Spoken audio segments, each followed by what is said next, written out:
Corey, good to see you. Hey, good to see you. Yeah, Thanks for having me. it's good to be in person. Oh, absolutely.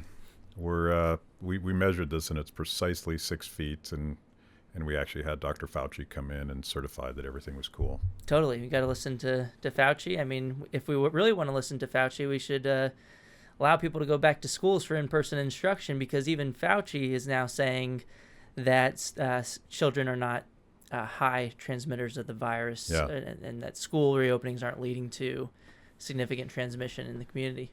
I've wanted to have you on ever since I started this show, but a tweet that you just sent out about, I believe it was a Chicago teachers union representative who was saying, essentially, I'll paraphrase, forget the science, we're not going back to work. Is that a fair representation? Yeah, well, the Chicago Teachers Union has been doing a lot of this stuff over the past couple of months, fighting against going back to in-person instruction. And what's interesting to me is the stark contrast that you see from the private sector as you see from the public sector and the teachers unions. The private schools and private businesses, grocery stores, daycare centers, and restaurants, they've either been open for a long time already, or they're fighting really hard against the government from preventing them to reopen, whereas so many public schools and teachers unions are fighting for the opposite. They're fighting to remain closed. And I think the main difference there is one of incentives, that one of these sectors gets your money regardless of whether they open their doors for business. Yeah, I totally want a job that is always fully funded, and yet I don't ever have to go back to work. I don't know where to get one of those, but it would be cool. Yeah, it's a great deal. And I mean, the problem here is that we don't have school choice, or something that I like to talk about as funding the student as opposed to the institution, or funding the students directly and allowing children's education dollars to follow them to wherever they're getting an education. In that scenario, we wouldn't have this whole national debate about whether all the schools should reopen or whether all the public schools should be closed, because then each individual district could make whatever decision that they want, and the employees could make their decisions about whether they want to return to in-person working environments or not. But then families would have a choice too. I mean, just think about it this way. If your grocery store doesn't reopen, you can take your money elsewhere. If your neighborhood Walmart doesn't reopen, you could take your money to Trader Joe's. So it's an inconvenience, but it's not devastating. And so I similarly argue, if your public school doesn't reopen, you should similarly be able to take your children's education dollars elsewhere. There was, I think you shared the data, and I've been trying to look for a bright side in all of this lockdown mess over the last year. And I was very early on in March predicting a lot of the disruptions that we've seen. I wasn't really thinking about education and how devastating that would be to families and children, but there's sort of a counter-revolution going on where parents have, for the first time perhaps, been forced to look at curriculums, been forced to confront the reality that this is not a public school, this is a government school run by government employees who care more about themselves than my children. Yeah, I want to hit on really quickly, I think you're correct to call them government-run schools rather than public schools, because they're not really public in any meaningful sense of the word. They're not public goods, as evidenced by private schools existing. You can exclude non-payers, and public schools currently do exclude a lot of people based on residential assignment and zip code-based admissions policies. So they discriminate by zip code. They're not open to the public like a public park would be. And then also, I do think there's this kind of revolution of thought that people are rethinking how the K-12 education system in general, but primarily how we fund K-12 education. So many public schools are not reopening. Families are less scrambling. And in some cases where the public schools are saying that they're going to reopen, it gets to the 11th hour, and then a few hours before the families are supposed to send their kids to school, they send out an email and saying, well, we have an employee problem. Not enough of the employees are coming in. They do these sick outs. And so there are two recent surveys that suggest that families are rethinking this, and that they're turning towards things like school choice programs, or what I call funding students directly, where a Real Clear Opinion research poll just found a 10 percentage point jump in support for these types of school choice initiatives just since April alone. So that's a huge jump from 67% support to 77% support. And then EdChoice also did a similar nationally representative poll, finding that now 81% of families support funding students through an education savings account. And by the way, those polls usually show, and I believe these that you're citing do, that this is not a partisan shift, that both Democrats, Republicans, and independents are all trending away from just accepting the status quo. Yeah, majority support regardless of the background of the participants in the survey. But then also, I also want to add that EdChoice survey, just from last year, there have been huge jumps in any type of school choice that you can think of. So charter schools, private school voucher programs, tax credits, scholarships, and my favorite, education savings accounts, which is you're residentially assigned to this public school. If that doesn't work for you for whatever reason, if it does work, you could still choose that. But if not, a fraction of those dollars would follow the child to an education savings account. And you could use it for private school tuition and fees, but you can also use it on other education expenditures such as tutoring, textbooks, curriculum, micro schools, pandemic pods. So I think that you're right that this is a special moment for the idea of educational freedom, because families are looking at the system. They're seeing that they're getting a bad deal. They're seeing that they're getting the short end of the stick, and I think they're realizing that there's no good reason to fund institutions when you can fund the students directly instead.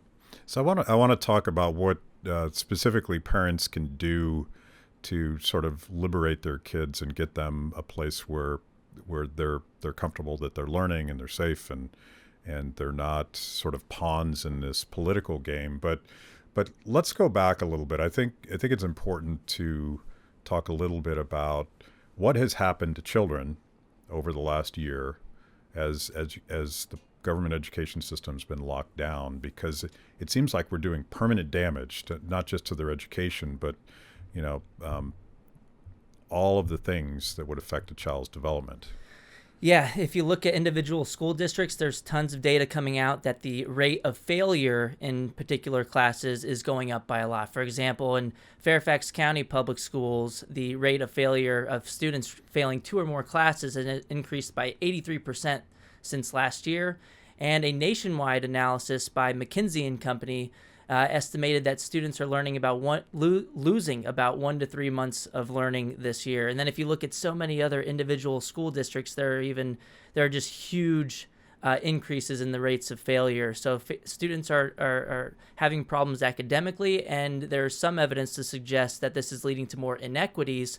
Students from less advantaged backgrounds are getting hit the hardest from this and having the most challenges with adapting. And I will say, for the families that do want in-person instruction, advantaged families are more likely, at least, to be able to seek out these alternatives such as pandemic pods or micro schools, or be able to afford to pay for private school tuition and fees. It's the least advantaged who are kind of stuck with no choices at this moment. And that's another reason that I argue for funding the students directly, which would lead to more equity by allowing more families to access these alternatives at this time. And disadvantaged parents, it's sort of a double whammy, because their kids are suffering under the system, but they also likely are more likely to need to work in order to pay the bills. Yeah, this is hitting single-parent households, for example, at a higher rate, because previously a lot of these families were relying on, and even two-parent households or other households were relying on the in-person childcare services that were always provided by the traditional public school system. And it's just not happening this year. And just to give out another data point on this, national data reported by Axios actually found that about 5% of private schools were fully remote this past year, whereas about 62% of traditional public schools were fully remote. And then I also looked at data in San Diego County, because they reported this for almost all of the schools. I think about 90% of the schools, they reported the data, public and private. Only about 2% of the students in the public school system were experiencing in-person instruction, whereas about 55% of the private school students were experiencing in-person instruction. So we're seeing a huge difference across sectors. It's so obvious to those of us that have looked at this stuff for a long time that the one-size-fits-all education system is incredibly regressive, and and maybe that's why the data shows that there's across the board, there is bipartisan support for doing something different. But why don't these arguments work in Washington, D.C.? I think all the arguments are excellent for funding the students directly. I don't think there are any good arguments against it. But sadly, it's not only about the logic of your arguments. A lot of it has to do with power dynamics. And one thing that shows this problem is when you start thinking about other programs that already do fund students directly. Just think about it. When it comes to higher education, we have Pell Grants for low-income students, and we have the GI Bill for veterans. And when it comes to pre-K, we have pre-K programs where the money goes to the family, and families can choose public or private provider of the services. Just like with Pell Grants, you can choose a public or private university of your choosing. And a lot of the people who support funding students directly when it comes to higher education and pre-K, they get all up in arms when it comes to K-12 education. And the only difference that I can see is, again, the power dynamics differ. Choice is the norm when it comes to higher education and pre-K, but choice threatens a K-12 government monopoly when it comes to the K-12 education system. You talk about power dynamics, and they're in, at least at the top of the pyramid in Washington, D.C. We are now into the new Biden administration, and I believe on his first day in office, he came out with a COVID executive order that said at least we're going to reopen the schools, but it doesn't really do that. What does it do? It sounded good at first, right? Yeah. But then if you start reading more into it, he's calling, it's kind of a nod to the teachers union. It's throwing billions and billions of more dollars into the system, even though we've already added more and more federal funding to the K-12 education system over the past year. We had the CARES Act, about $13 billion going to K-12 schools. We had the second stimulus bill, about $50 billion going to the public school system at the K-12 level. And now he's proposing about $130 billion more to go through the K-12 public school system, which is close to the size of the Marshall Plan that the U.S. dedicated towards rebuilding Europe after World War II. So this is a ton of money, and it's coming from the federal government, which should have no role in K-12 public education, but here we are. Yeah, so it's $130 billion in dedicated funding to schools and $350 billion in state and local relief funds to help school districts close budget gaps. And again, to our initial point, they're getting $130 billion for not doing their jobs. Yeah, when a private school underperforms, it shuts down. When a public school underperforms, it gets rewarded with more money, because they can always go back to the politicians and say, well, we're underperforming because we don't have enough money. And this was pointed out in a recent interview with Biden's national policy director, Steph Feldman, with the Education Writers Association. During that interview, the reporter asked them, what are their thoughts on charter schools? What are they going to do about it? And they said that they were going to defund charter schools that were, quote unquote, not providing results. And then when asked what do you mean by that, they didn't really have an answer about what that meant by not providing results. But then later on during the interview, they said, well, what about the traditional public schools that don't provide results? Well, they need more money. They just don't have enough resources. But what's interesting is that charter schools, typically on a per pupil basis, get a lot less funding than the traditional public schools. My latest study on this out of the University of Arkansas, across 18 different locations, found that on average, the charter schools only received about 2/3 of the funding of the traditional public schools. Yeah, so in the White House, you tweeted out a picture of the heads of the teachers' unions hanging out with the First Lady, Dr. Jill Biden. There's a new sheriff in town. Yeah, it looks like the priority is the unions more so than the individual students. Yeah. My response to one of those tweets was, well, what about the students? It's a nod to the educators and more precisely the teachers' unions, which often don't advocate for policies that really do help individual teachers. I mean, just think about it. In the United States, between 1992 and 2014, on a national level, we've increased real inflation-adjusted per pupil education expenditures in the public school system by about 27%, but real teacher salaries actually dropped by 2% over the same time period. And so because we have this geographic monopoly public school system, we throw more and more money into the system year after year, decade after decade, but it doesn't go to the classrooms or the individual teachers. Most of it goes towards administrative bloat and staffing surges, which is good for teachers' unions because they get more political power in numbers, and they get more union dues and revenues, which is great for the union bosses, not so much for the individual teachers. And one last thing, 5 studies that I know of on this topic finds that school choice competition through private schools or charter schools leads to higher teacher salaries in the public schools. And that's because the public schools start to scratch their heads a little bit and say, well, if we don't spend our money wisely, we're going to lose customers. And so they start to allocate their resources more efficiently. So school choice could also be a rising tide that lifts all boats that helps the public schools raise their game as well.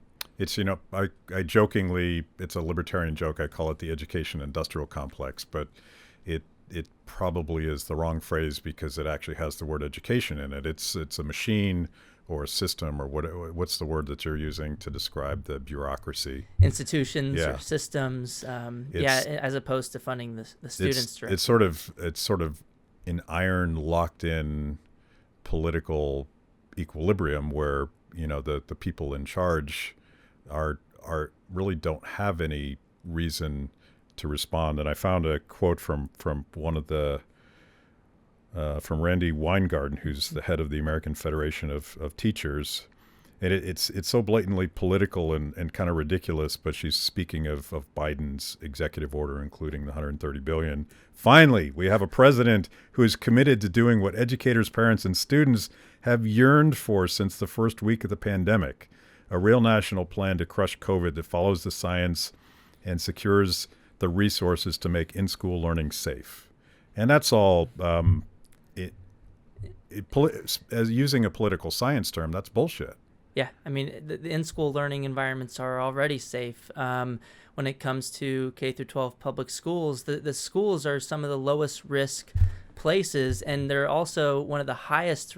They're one of the last places to reopen in person, as far as talking about the public schools, not so much the private schools are more likely to reopen. But if you look at statements by Dr. Fauci, the CDC director as well, if you look at even Bill de Blasio and Governor Cuomo are saying that we're not seeing the spread in the schools. If you look at data from Brown University economist Emily Oster has been pointing out for months that the school positivity rate of the virus is much lower than the overall positivity rate, and so that schools aren't super spreaders and they can safely reopen. And look, we already spend tons and tons of money on the public schools. Here in DC, they spend over $31,000 per child per year, and they're still not reopened for in-person instruction. It's more about an incentive thing than a funding thing. Yeah, you mentioned before we went live that the union representative from Chicago who was essentially saying, I don't really care what the science says, we're not reopening, was actually doing that podcast from Puerto Rico or something? Yeah, there was a teachers union board member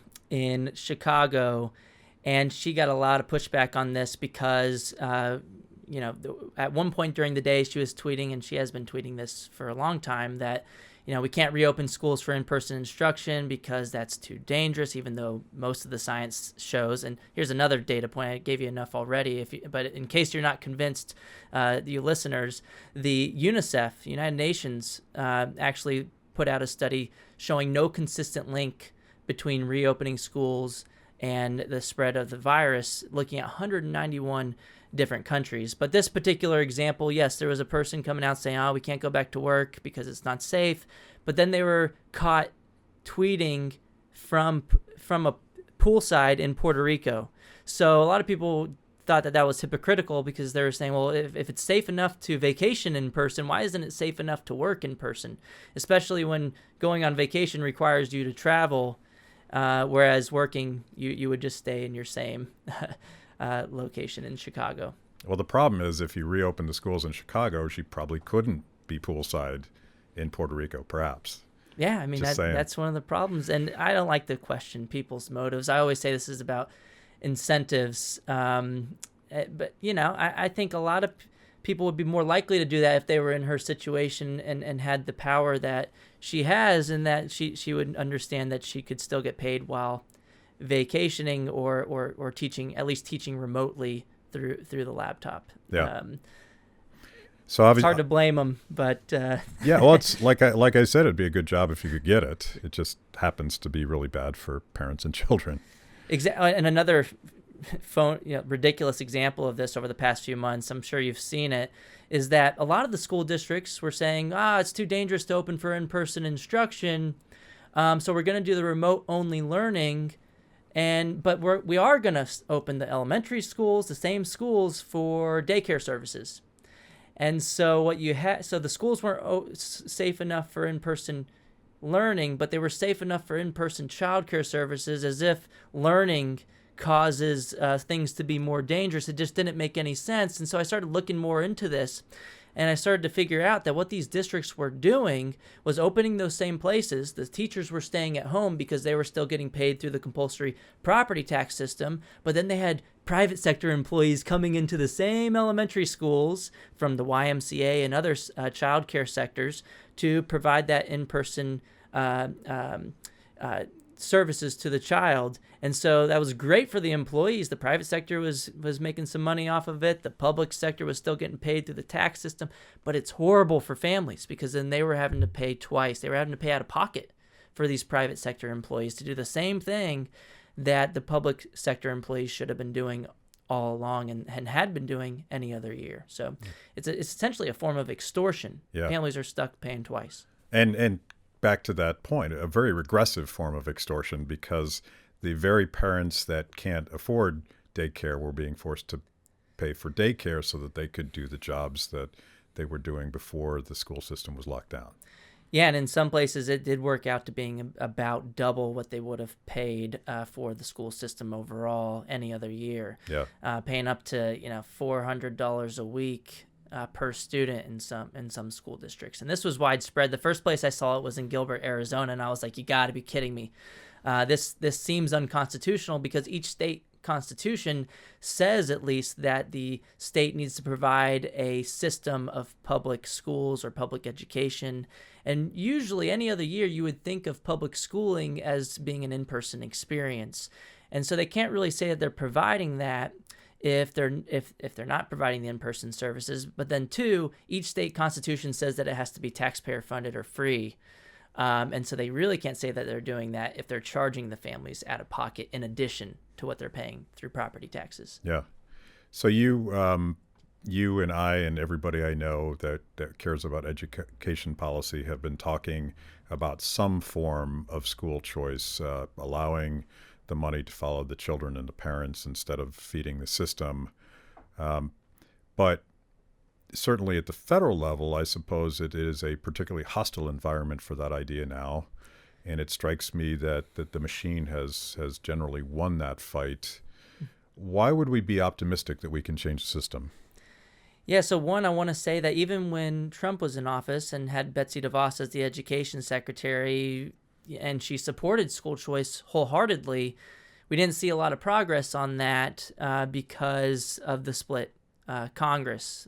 You got to get things passed, and the Democrats held the House. Is there a federal fix to school choice? I know we've debated that as well. Well, she was pushing forward the School Choice Now Act. Rand Paul had the School Act. They were all a little different, but forms of school choice allowing the funding to follow the child. I liked Rand Paul's because it was taking all of the existing federal education funding that already is allocated to public schools and then giving the families the choice to take that to another school if they'd like, or to keep having the money go to the same school. So incrementally, that's a reform towards more freedom and reducing federal involvement.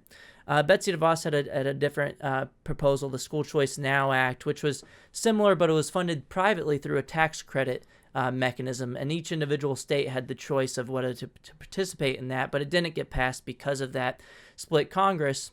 But at the same time, there wasn't a reduction to educational freedom while Betsy DeVos was the education secretary. We could see a reduction in educational freedom at the federal level with the new administration. As I alluded to earlier, they're talking about defunding charter schools if they don't do this, that, or the other. For example, they want to defund, at least at the federal level, the for-profit charter schools, which I have no problem with a charter school being for profit. What I do have a problem with is an institution profiting from getting your children's education dollars because of their monopoly power. That's more so the traditional public school system.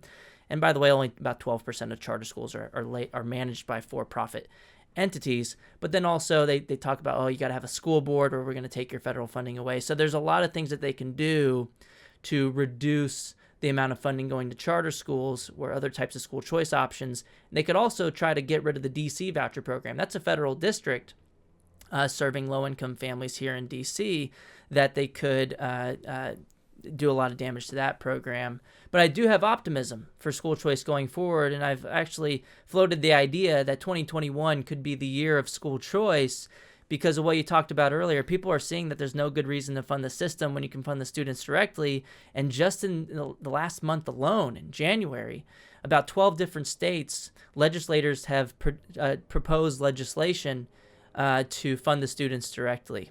So you got states like Iowa, Nebraska, Arizona, Florida has a school choice bill as well. Washington and Oregon as well, Virginia. So a lot of these different states. And I'm thinking that this is the time is ripe for advocating these types of policies, especially when people are seeing that the public school system just isn't there for them and hasn't been over the past few months. So you think the opportunities at the state level, and in most school choice efforts traditionally have been at the state and local level? Yeah, the only the only federal school choice program is the DC voucher program, which is here, and it's a federal district, which that makes sense. And you have some funding for charter schools at the federal level, but the most important level is the state and local level. About 92% of education funding comes from state and local sources. So I think school choice is going to continue to expand in the places at the level where it matters the most, where most of the money is actually at the state and local level. I think you had shared some data on this, but I've seen some pretty compelling data of parents not waiting and fleeing the current system. And this probably gets into those that are capable financially of actually doing this. But what's the percentage of parents that are saying, you know what, this isn't working, I'm going to do something else? Yes, the latest national polling on this was from Gallup, and they estimated that the public school system this year is going to experience about a 7 percentage point drop in the proportion of students that are in traditional public schools. So before the lockdowns, about 83% of families were sending their children to traditional public schools, or what we would call government-run public schools. And so a 7 percentage point drop would mean millions of students fleeing the system. I think about the 3.5 million students leaving the system. But if we look at actual data instead of survey data, just looking at what's been happening at the individual state level, several states have reported on this, and it's been on average around a 3 to 5% drop in the proportion of students in the public school system this year. That could continue to go in that direction towards that 7% that was estimated by Gallup. But what we're seeing right now is about 3 to 5%. So I wonder if, as someone that's grown frustrated with the absolute power that teachers unions have, even at the state and local level, it's their business, so they have a specific interest in being so involved. I wonder if there isn't a way for those parents at the margin to sort of hack the system and be leaders to show that these alternative ways of educating children actually lead to better education and thriving children.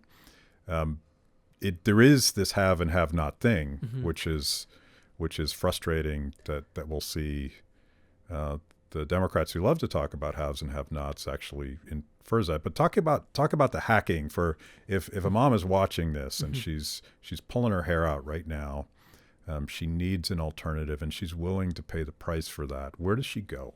Yeah, there's a lot of different opportunities right now. One of the first things that sprang up after that came out of all of the school lockdowns were things called pandemic pods. And if you look on Facebook, one of the groups that started this was actually in the San Francisco Bay Area, and it's just called Pandemic Pods on Facebook. Over 30 or 40,000 families had joined that in just a month of it springing up. So that's more evidence of families seeking out alternatives. And I think a lot of it is in your local community, finding other families that are seeking alternatives. And the idea of the Pandemic Pod for listeners is about 5 to 10 students to get together in a household so that families can economize on the cost of home-based homeschooling. So you don't have to, every family doesn't have to go to work or stay home from work full time, for example, if you have this kind of situation where you get together in a household. Other opportunities are virtual charter schools. So charter schools are still defined on the books as public schools that are funded through taxpayer funding. And so families have been fleeing to virtual charter schools as well. So a lot of states do have virtual charter schools on the books. You'd have to look it up in your particular state.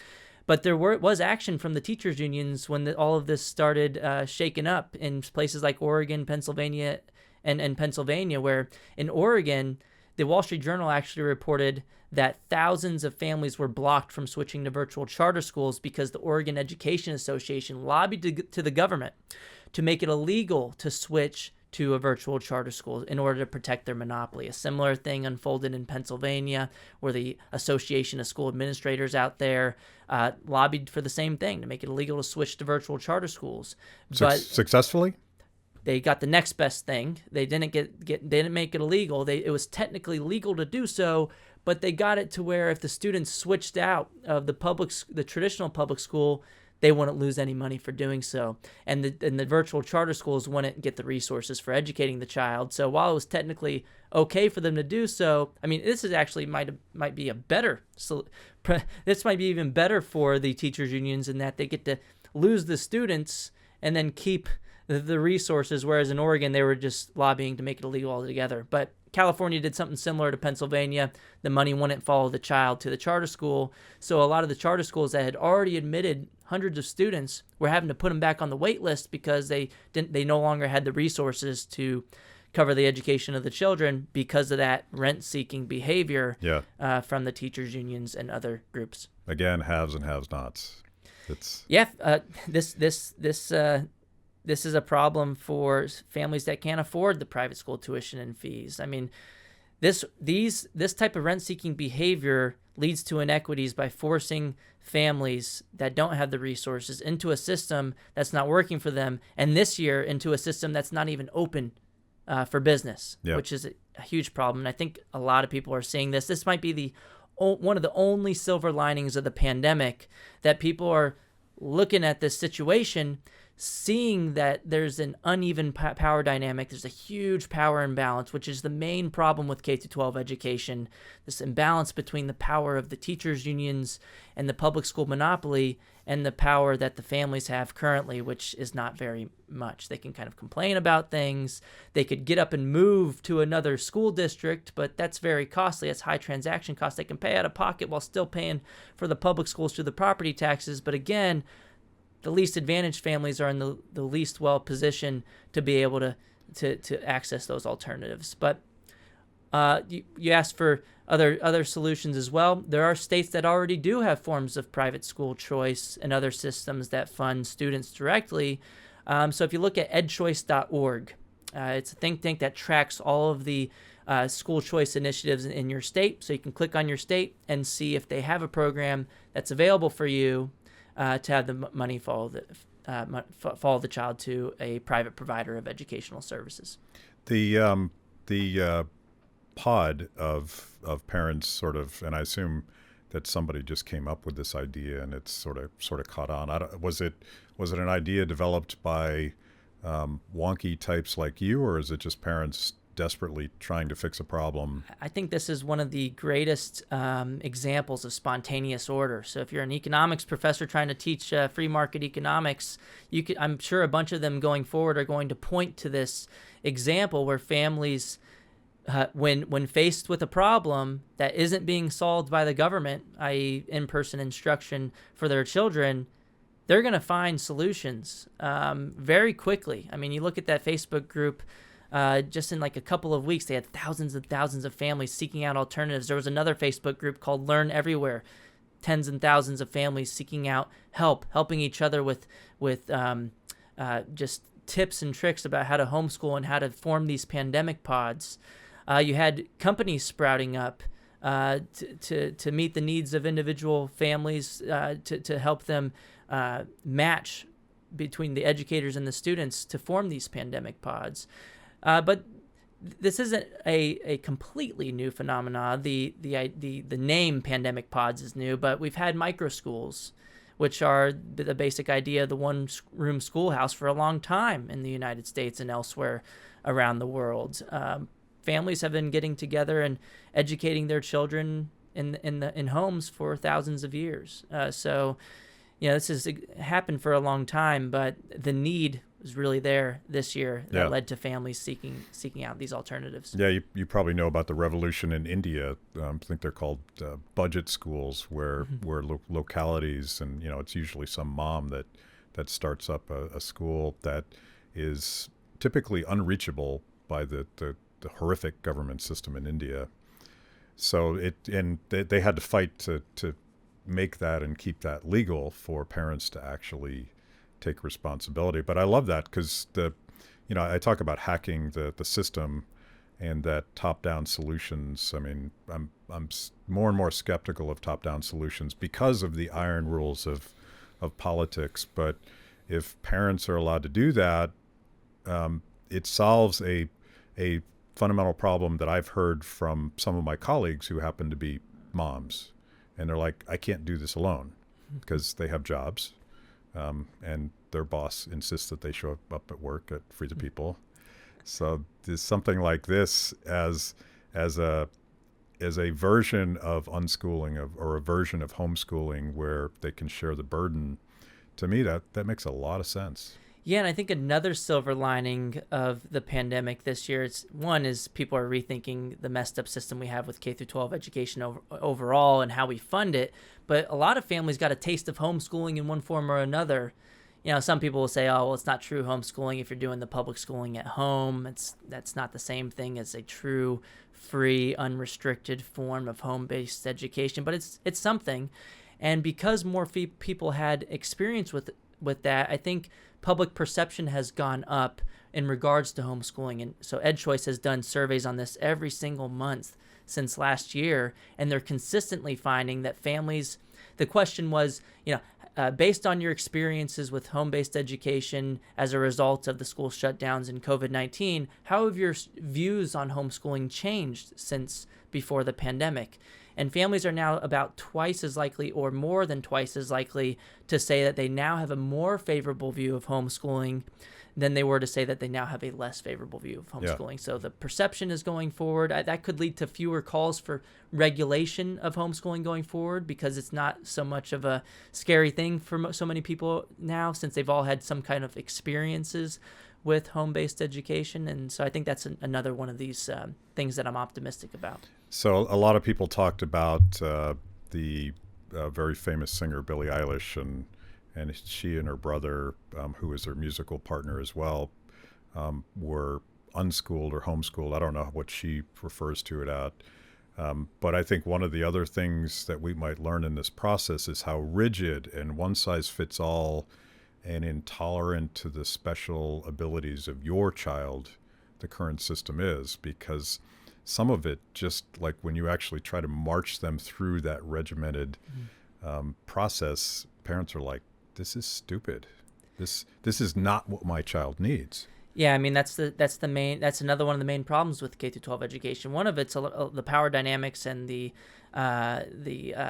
power imbalance between the producers and the consumers of the service. But another thing is that one size fits none solution, that they have to cater to the needs of the median student instead of all individual students. And so one of the arguments is that the competition leads to better outcomes for students. But another argument is that it's just a better match between the educator and the student and the environment and the student. A public school may be rated an A in your area, and it may do remarkably well for a lot of the student population, but it might be for particular students who are interested in other things and who learn in different ways and who have different priorities.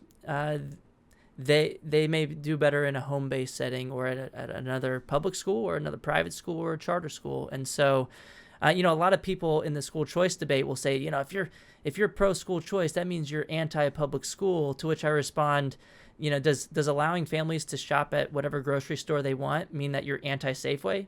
I mean, that wouldn't make any sense at all. It just means that you're pro freedom to choose, and you could still choose the public school if that works best for you. Yeah. So tell me about this book. You have a new book coming out, and you've probably already made some of these arguments. But for people that actually want to defend the idea of educational freedom, you've written this. Yeah, it's a School Choice Myths, a co-edited volume with Cato Institute's Neil McCluskey. The full title is School Choice Myths, Setting the Record Straight on Education Freedom. But there are so many arguments against the proposal to fund students directly, and none of them hold up to any scrutiny whatsoever when you look at basic logic and the overwhelming evidence on the topic. But we have 14 different authors included in that volume, in addition, and then also Neil McCluskey and myself, who have contributed to the volume. But everybody that's listening here has heard the main myth against school choice, which is the argument that school choice defunds the public schools. To which I respond, school choice doesn't defund the public schools defund families. School choice initiatives just return the money to the hands of the rightful owners, which are the families and their children. And they could take the money to public schools if they want, but they should also have the choice to take it to a private school, charter school, or a home-based option. You would similarly think it would be absolutely ridiculous for someone to say that allowing families to choose their grocery store defunds Walmart. No one would say that because everybody understands that your grocery money doesn't belong to Walmart. It doesn't belong to Whole Foods either. It doesn't belong to Trader Joe's. It doesn't belong to any other provider of the service. It's meant for your family. Similarly, I argue that education dollars aren't supposed to be meant for propping up and protecting a government monopoly. They're supposed to be for the children. It should follow those children to wherever they're getting an education. And then another response real quick, since that's such a big myth that's perpetuated so much by the teachers union, is that, well, you're arguing that allowing families to choose is going to defund your service. What does that tell you about your confidence in the service that you're providing to families? Why would giving families a choice defund public schools? The reality is that a lot of the defenders of the status quo understand that when given the option, families will take their children out elsewhere because they know that they're not providing an adequate education and experience overall for so many families. I'm just pleased to learn that you haven't included the much demonized Betsy DeVos in this volume. And I'm being sarcastic because of all the Trump appointees, she struck me as one of the most productive from my perspective. And man, did they tear her apart. It's as if they were protecting something that was quite lucrative. She's not calling for $130 billion in federal investment in K-12 public schools, regardless of how well they do. I mean, that's the problem. She prioritized the students over the system, and so the system came out really hard against Betsy DeVos, and unfairly so. But really, I mean, her legacy, her mark in K-12 education overall is that she fought for the students and advocated for the students over the system. And of course, the system and the teachers unions aren't going to like that. I fought the system and the system won. I think that's how the Marley song goes. So where do we find more of your work? And if people want to dig a little bit deeper, give us some resources. Yeah, for my longer form articles, you can look on the Reason Foundation website. And a quick way to do that is just Google. You can Google my name, Corey. If you want to include the last name DeAngelis too, you can, but it's probably not needed. And then the words Reason Foundation, and you'll find my longer form work there. But if you also want to follow me on Twitter, it's just my last name and then my first name, at DeAngelis Corey. Cool. Thank you, sir. Hey, thank you so much for having me. Awesome. That was amazing. Where can I get more content just like that? It's a great question. You're clearly a discerning consumer of the best content. Make sure to like the video, subscribe, and click the bell. And if you're consuming podcasts, go to Apple, Stitcher, anywhere you get them. I'm in. Kibbe on Liberty, honest conversations with interesting people.